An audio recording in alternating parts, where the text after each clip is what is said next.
Okay, today I'm gonna show you around a 2.7 litre Jaguar diesel engine out of a 2008 XF.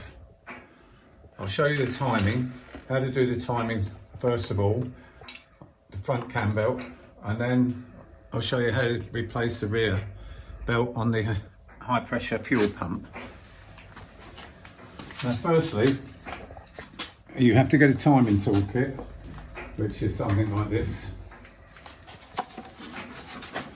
It's basically, you have a couple of pins, you have the locking tool for the crankshaft, fits into the drive plate because this is an automatic, this is for a manual, and you have the clamp or the clip that fits over the bottom sprocket and holds the belt in place. So basically, if you're doing it in the car, obviously you've got to take everything off down to the plastic cam covers here. You have to take the front pulley off, which bolts onto the sprocket. You don't take that centre bolt out, you leave that centre bolt, and you don't take the centre bolts out of the camshafts, you leave them. They stay in place and they're not to be loosened. Now first of all, you've got to get it timed. So obviously the bottom half of the engine has to turn twice, two full rotations for the camshafts to turn once. So you're better off getting a spanner or a socket or something on the bottom bolt of the crankshaft and turning it until the timing pins can fit in. One here, which we'll take at the front of the engine, we'll take this as the left hand sprocket and we'll take that as the right hand sprocket. Okay. So on the left-hand sprocket, that elongated hole wants to be about 5 o'clock, and on the right-hand sprocket, that elongated hole wants to be at 7 o'clock. You can shine a torch in there and you can see, where the pinholes go in, which is through there, and you can basically fit these are the pins, you fit those in like so, and one in there like so. Now they're fitted in. That's your timing sprocket. Now the reason you do it this way round is that if you tried to lock the crankshaft first of all at the back, then you could have these 180 degrees out. Now we'll go to the back of the engine. Now for this does have a rubber or plastic bung in it, which needs to be pulled out with a screwdriver when you're ready to put your locking tool in there. Let me hook that on here. Okay, this is where obviously your starter motor fits. So if it's in the car, you're going to have to pull that out and back. And you pull it backwards. You might have to drop it right out, which means you might have to jack this side of the engine up. You undo the engine mounting, which is I think it's a 15mm nut on it. You undo that and then you can jack with a piece of wood under the sump, jack this side of the engine up slightly and you can drop your starter motor out. You need to do that because above the starter motor is a hole for your locking tool, which is there. And your locking tool simply fits in there, you press it in, and if you've got the timing mark right, you can move the engine slightly. Right.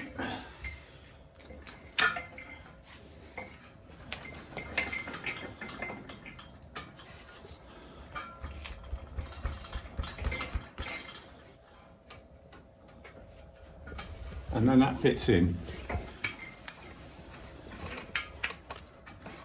Now you can put a bolt in there if you want to hold it so it can't move, but it won't come out. If it's a tight fit, it won't come out. So now your crankshaft is locked and your camshafts are locked as well, so they can't move. The next thing to do is it's a 1/2 inch or 13mm socket or spanner, whichever you want to use. To take the belt off is to undo the tensioner pulley, which you undo it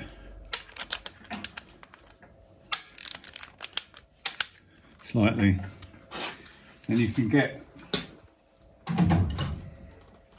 a Allen key in it and turn it, and it takes the tension off the belt. So the belt now will just pop off. So the belt comes off. That's the belt off. Now to put it back on, you're all timed up. You put the belt on the bottom pulley first. So it's on the crankshaft pulley. The belt is on. To keep that taut, you take this tool out of your little toolbox and you press that onto the bottom. Okay, now we want to loosen these 3 bolts on each camshaft sprocket. So you put a spanner on there that holds it. They're not done up very tight. Just loosen it slightly.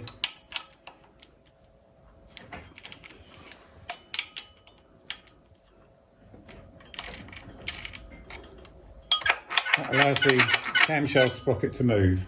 Do the same on this one.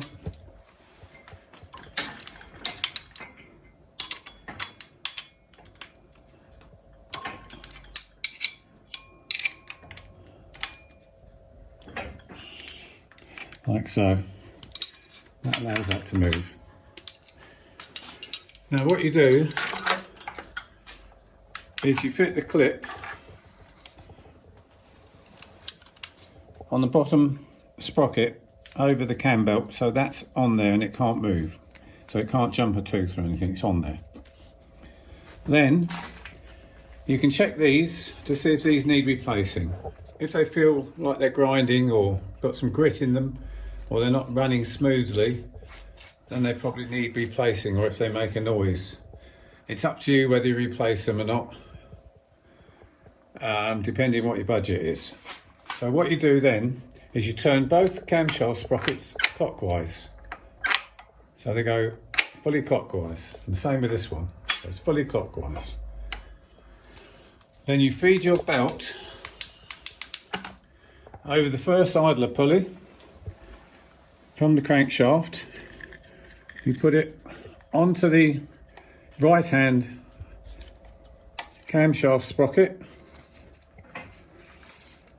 and it comes across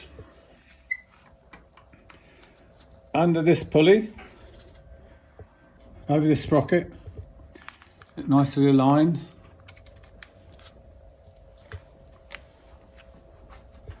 And then you work it over the tensioner. Now remember, you fit a new tensioner. You take the old one off, throw that, and you fit a new tensioner. And that is the belt on, back on. Okay? Now what you do then is you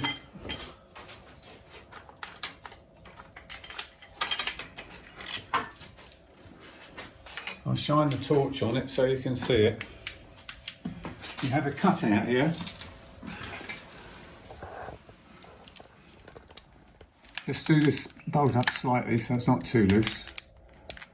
Now you put your hexagon nut in, your Allen key, and you turn it.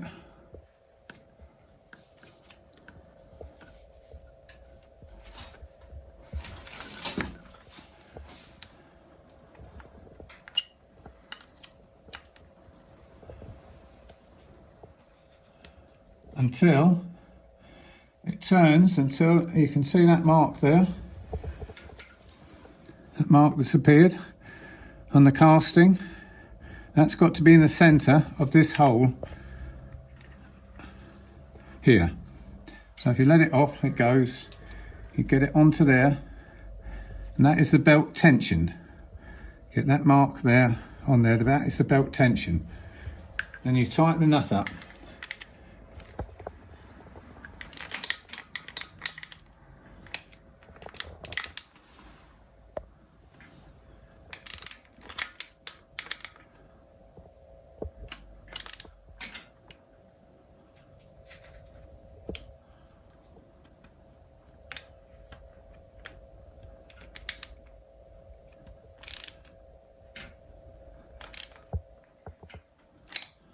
Okay, now that is basically in that space. The bolt is tension there, that's fine. Now this bolt should be done up to 25 Nm or Newton meters torque. So you put a torque wrench on there, do it up to 25 Nm. And you've got that in place there, in the centre there, which you can see, that casting mark is in the centre of that. That is perfectly tensioned, that belt. So that's your new belt on. This is new, you must use a new one of these. And your belt is new. So that is on. Right, so then, now these bolts, the camshaft, 3 bolts on each end of the camshafts need to be tightened up to 23 Nm. They're torqued. I'm not torquing them because I'm not completing the job. So these need to be torqued up to 23 Newton meters or Nm per side.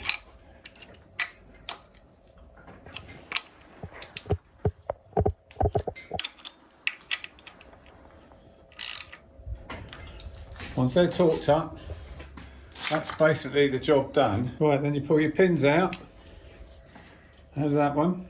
That's out of your camshafts, sprockets. Also remember to take the clip off the crankshaft as well, off the bottom belt. So that's off. Go to the back of the engine. We can come around here. This, by the way, is the timing pin through the drive plate. You'll notice there's a lot of holes around this drive plate. 4 of them are to hold the torque converter on, so you can forget those. The other holes will not line up with this tool, so it'll only go in one hole in the drive plate. Right, then you take the locking tool out. You can just pull it back a bit. I think it comes out, pull it back, like so. Then what you want to do is you want to turn the engine over so that the camshafts make 2 full turns. Right, we're going to turn the engine over 2 times on the crankshaft, on the camshafts, which will be 4 times on the crankshaft. So we'll turn it over and you can watch where your timing pins fit. You can watch it turning so it goes back to where it is.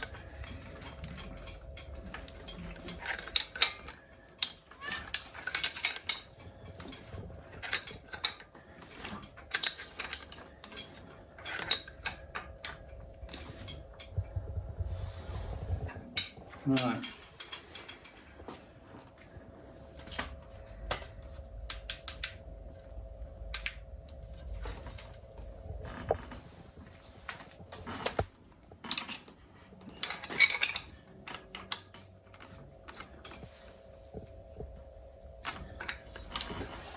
Let's turn them over once, but you turn them over twice. I'm not going to do it a second time because I'm not putting this engine together. So take it, that's actually turned over the right number of times. Then you put your pins back in, and also you check that your crankshaft locking tool fits back in, which it does, which means you've got your timing spot on. So now you can take them out all together, take your pins out,